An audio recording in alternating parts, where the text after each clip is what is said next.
Hello everyone, welcome to RPA Learners, and in this video we're going to see about documentation, another step in the RPA life cycle. In the previous videos we have seen analysis of which is a phase 2 of an RPA life cycle, and when you talk about documentation, which is usually the PDD, the process definition document, and we're going to see a sample of that which is inclined or towards our process, which I'm going to demonstrate in this series of videos. We're going to see till from start to the end of the complete project, and let's go ahead and see how the PDD looks and how we can write the sample PDD. And the sample PDD is usually developed by business analysts, but it is important for everyone to know about the PDD as well. So let's go ahead and see. Let me um, open my PDD, the sample PDD that I have written. So this is the sample. Let me see if I can change something. No, that's fine. Okay, so the process name is query ticket creation process, as we already discussed, and this is the process definition document, and the tool that we're going to use to build this process is UiPath. This is the phase or the phase in the analysis of the documentation. In any phase we need to decide what tool we're going to use, and we're going to use UiPath as of now. So first slide is about that, just a name of the process, and then it is PDD, and that's it. That is a simple one. And then it has document history, right? Document history is nothing but who are editing this particular PDD, and when they are editing it, what is the function of that particular person who is editing it. And you can write the version of the document. If you see here on which date it is edited, it is on Jan 25th. I was trying to make some time to create these videos, but it got delayed and we are on March. So, and the version is 1.0, but the role is author and the name is my name, and I'm from the COE organization, let's say, and I'm a business analyst here. And we created it for the version 1. If you created another one, and if the client makes some changes after you submit the PDD to the client, then you can make it as a version 2 here, and you can basically do all the details who is creating the version 2 of the PDD. And if I go down here, we have the table of contents. We stop here. So these are the contents, right? First is the introduction, where we have mentioned the purpose of the document. What is the purpose of the document? And the second one is the objectives, why we are creating this PDD or creating the whole process automation, and what are the process key contexts. And we need to have a business user who is already, let's say it is subject matter expert who is already doing the same process as a humans before creating any robots. And we need to have key contacts whom to contact if there is any issues. We will see that. And the minimum prerequisites for automation, if you have minimum prerequisites, what are the minimum prerequisites to create the automation. And second one is as is process description, where you need to describe what is the process and the map, clear navigation of from step to step. And then that will be process description, where you will have the change improvement details, and if it is areas which is already automated, or what are there in the scope of RPA, out of the scope. Next, we need to handle the exception handling. We need to document them as well. What are the known exceptions and the unknown exceptions, and the application errors, if there are any pre users, they are seeing any errors in that particular application before we can mention them, how to handle them. And if there are any other requirements or the documents or any observations that you are doing, you need to make it another separate section. And the final one is the document approval, who is approving the document, when they approved, and all those things will go under the document approval section. So let's go ahead and see each section and see how the PDD is structured, right? So the first one is the introduction, and it is purpose of the document, where it says the process definition document outlines the business process which is chosen for the UiPath using? This is a tool. What is the tool that you are using? UiPath Robotic Process Automation RPA technology. And it also describes about the business process and what are the conditions, what are the rules, and how the process will be, and you need to mention that here. And what are the main objectives of this implementing RPA in your organization, what it will do, you need to mention them here. It will reduce processing time per item by 80%, and it is minimizes errors entering the data in service now. Entering the data in service now, which is related to our process. So which, and when human is entering, he might ignore something when they are not on fully charged mode. So that will also be minimized. And third one is the process key contacts, whom to contact, and what are the process SME. Here also it is me, but when we are writing, we need to write a client per side who is actually seeing those process steps go through normally in a day-to-day life. And you need to mention the mobile number and the email ID and the notes, how that particular person will help us in contacting from us to the client side or the business side. Who is the process reviewer? Once we submit the PDD, who is going to review this particular document and who is going to approve it? So if there is any escalations or delays, they will do that. And point of contact for process exceptions, process reviewer, because they know about the process more than us, so they will guide us how to, if there is any error, how to resolve it, or what are the steps that need to be taken, they will inform us. And what are the minimum prerequisites for automation? And we filled in the process definition document, we need to do that, and the credentials for the applications that we will use in the process automation, and also the test data to support the development. We need to have the input file or the input data on the other supporting data which need to be used in the process development that need to be given. Those are the minimum prerequisites. You can add as many as you want with regarding to the process that you are automating. And the main step here is the as is process description, where we need to describe the process, what is the time it is taking, and all those things. Let's see, go ahead and see it. So here the first one is a process full name. Our process full name is query ticket creation process, and the process area where we are doing it in the customer service. And the process short description, what is no, the department, it is finance and accounting. I just left it like that, but you can change it according to you, but I'm just making it as a finance and accounting. And next one is a process short description. What is our process, which reads data from Excel and creates a ticket for each customer or the each user query in ServiceNow. So roles required for performing the process. We need to have a ServiceNow user account, right? When we need to create it with Excel, we can create it without any permission. So that is one role that is required for the process. And process schedule and the frequency, when it need to run or execute, we need to maintain it in the PDDs.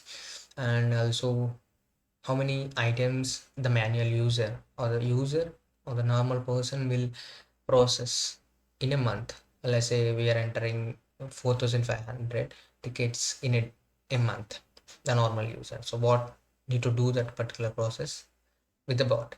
Now average time per item, let's say I need to open the Excel and then read the particular entire row and enter the same details in a ServiceNow ticket. It is taking me 4 minutes, right? I need to copy each cell and I need to enter those details and I need to verify it again. And because when I am copying from the whole large data of an Excel, I might copy above cell or the below cell. So those can happen. Those are the errors that human as we make. So peak period is at the end of the month, which will be the peak period. And because some clients or some telecommunication or any business will have a peak time, so we need to know the peak time as well, because the frequency will be more, and we need to make sure that a robot will execute those many records at that particular time as well. And the total FT is supporting this activity, which is full-time resource who is actually supporting to complete this process. There are 5 employees who are doing this process for us. And the level of exception rate, 20% exception because there is an incorrect data entered to service now, etc. The user number is different, or the phone number is copied from another user and given to another user. Those can happen when the humans are doing. So that is what the level of exception rate. And the input data, which is Excel. What is the input data for the process, which is an Excel that is being shared in the shared folder. This is for an example that we taken into the shared folder, but what you can do, it can be in a mail or anywhere the input can be. So as the output data, creating a query ticket in ServiceNow, that is the output that the bot need to perform. And is there are any dependencies? If you have any dependencies, you can write them, or because or the way. Now, as of now, we don't have any dependencies now NVIDIA. So next one is applications which are used in the process. In the process, we are using just two applications, which is Excel. For reading the Excel, we need to have an Excel application, and second one is the ServiceNow. And we need to have the ServiceNow account as well. And also, what we need to look at is when you're using more than 3 or 4 applications, we need to have every application that is listed here, and you can enter as many as applications that the process have. And that is as is process description or process overview. And after that, what we have is as is this detailed process map, right? This chapter or this particular section, which is as is business process in detail, it will enable the developer to build the automated process. He can know what is the process steps, right? And you can see that here, and here is our process map, which says the bot will start and it will check for the input file whether it is exists or not exists, and then if the file is not exist, then it will send a mail to the business team, and then the process will end there. If the file exists, then it will read the data in the Excel file and it will log on to the ServiceNow. While logging in, if the login fails, it will send a message to the business team and it will stop the process. If not, the login not failed, it will create a ticket in the ServiceNow and sends the report to the business team, and it will move the input file which is already processed to the processed folder, and it will end the process there. So this is our overall process that we are going to look at in this series of videos, and we will create a flowchart process and also a queue based process for the same process, and you will learn a lot of things from it, surely. And if you want any other things, you can mention them in the comment section. Let me come up with something that I can help you with. And these are the steps that developers should follow while developing the process. First, they need to check for the Excel file if it exists or not. That needs to be processed. If the input file is missing, they need to send a mail to the business team and stop the bot processing there. Else, follow from step 5, which is log on to and log on to ServiceNow and search for incidents in ServiceNow, and it need to create a ticket or an incident for each user in ServiceNow. After that, repeat the same process for all the users in the ServiceNow, right? And after the input file is processed, send a mail notification to the action which is completed and move the file to the processed folder. So this is our process, complete process, and we need to describe in this fashion as a steps in the PDD.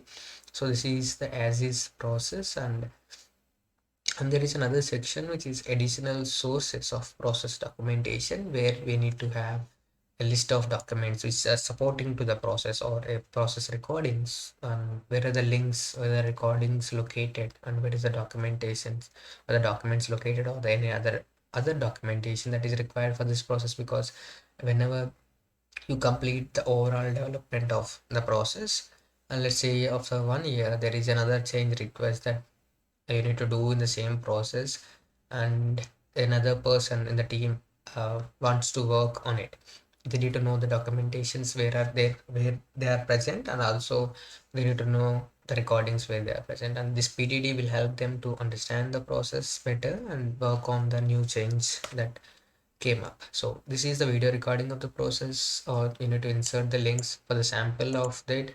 I inserted an input Excel link here. So when you click on this link, it will take you to the input format of the Excel that is going to come, and that way I will understand it. So this is the input format and what the process is doing with the input. So I don't want to check with anyone else, so that I can refer the PDD. PDD is mainly used for that purpose, so that everything will be in a single document, so that no one can really get that much involved asking everyone about the process when someone created it, and you need to work on it, and maintenance is the main part in the RPA. So this is the additional sources of process documentation, and then there is other thing which is to be process description. This chapter highlights the expected design of the business process after automation, how it will look like, right? As is process is something which is present. To be process is something that how the automation will transform that particular process. Let's say there is one step that is unnecessary, and we will overcome that particular step and create a design like that, so that it will directly navigate to that particular area. But in this process there is nothing like that. It is the same process we are doing it, so the map is same. And there is another section which is change or improvement details. Let's say in 6 months or in down the line they are changing their system, or they wanted to do it in a Salesforce instead of ServiceNow, and if there are any changes or improvements that you can do it here, or the opportunities to be processed, what are the changes that you did. Let's say there is an unnecessary step that is happening in as is process, and you don't want to do it, and do it in another way, so that it will be more useful for the process to complete in time and be more reliable. Then we will track those details here. And the areas already automated, let's say um, in our case, we are having file in a shared folder. Let's say that part is already automated, and the file is generating from the website itself or any other way. So that is part is already automated. We are automating the second part. You may list that particular points here, or this is totally ignorable as well. Sometimes the PDD is completely based on how the companies are following it, but you can change it and make it more relatable to you. Apart from that, it is completely changeable. It will be different from company to company. There is no specific format for it, but this is a defined format from UiPath, but every company has their own format according to them. And the activities in scope, what are the activities that RPA is doing in the current process that comes under this. The activities in scope of RPA are listed here, which is verifying the input file or handle exception if file is missing, and post data in ServiceNow, send confirmation email. All these are done by RPA, so we listed them here.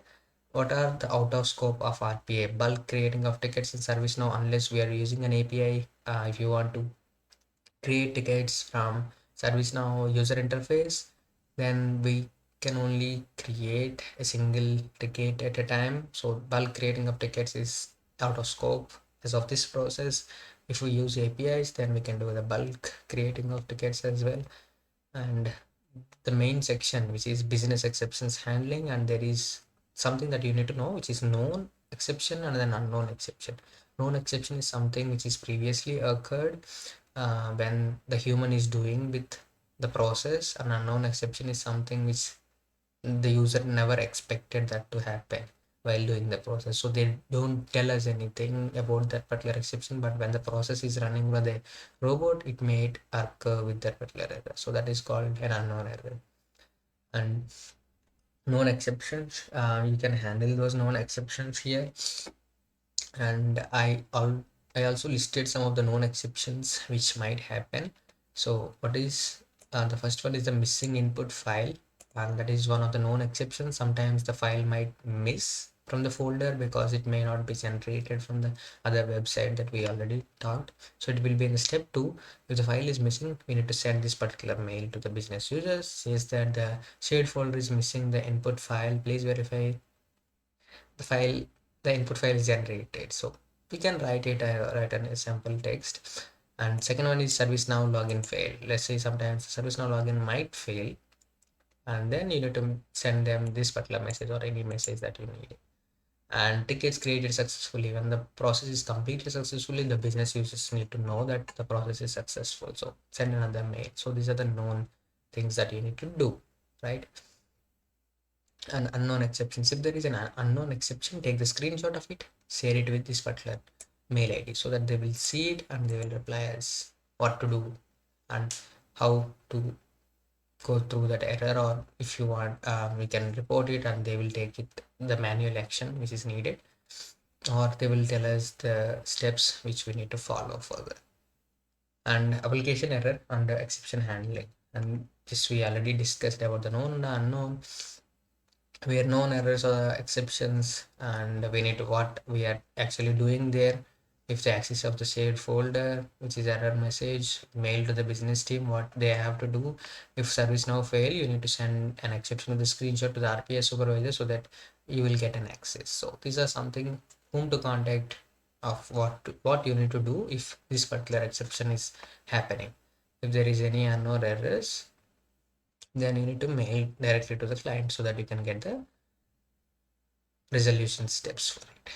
And if there is any other requirements or the observations, this is another step where we can gather some more information about the process or the process improvements that can be done in the future implementation. Or let's say you are doing this particular phase 1, and if you want, let's say there is an extension to this particular process and you want to update those, you can mention them here, the observations or any other thing related to you about the process. And the final one, which in the PDD, which is document approval. The document requires a serial approval sign-offs from all the business owners when who prepared the document, and the document approved by, let's say you might have a junior business analyst and senior business analyst who is talking to the client, and the document is approved by or the client side. Let's say we have 4 heads for the particular process, and therefore need to agree that this PDD or the steps are perfect according to the process. So the document is created by me, I shared it to the client, and if they approve it and we are good to go with the development. If they make any changes, we need to modify it. When we modify it, and we need to make a note of this one. We need to change the versions, we need to change the date when we modified it according to the business users. So this is the documentation that we need to do after analysis phase, and this is the documentation, and this is the sample PDD. I guess I covered almost everything. If I missed anything, just mention them in the comment section below so that everyone can know if I missed anything. And the next phase is development, so we're gonna do the development part next. And that's it for this video. If you like this video, please give it a like. If you haven't subscribed to our channel yet, please consider subscribing for more videos. Thanks for watching, and let's meet on the development in the next video.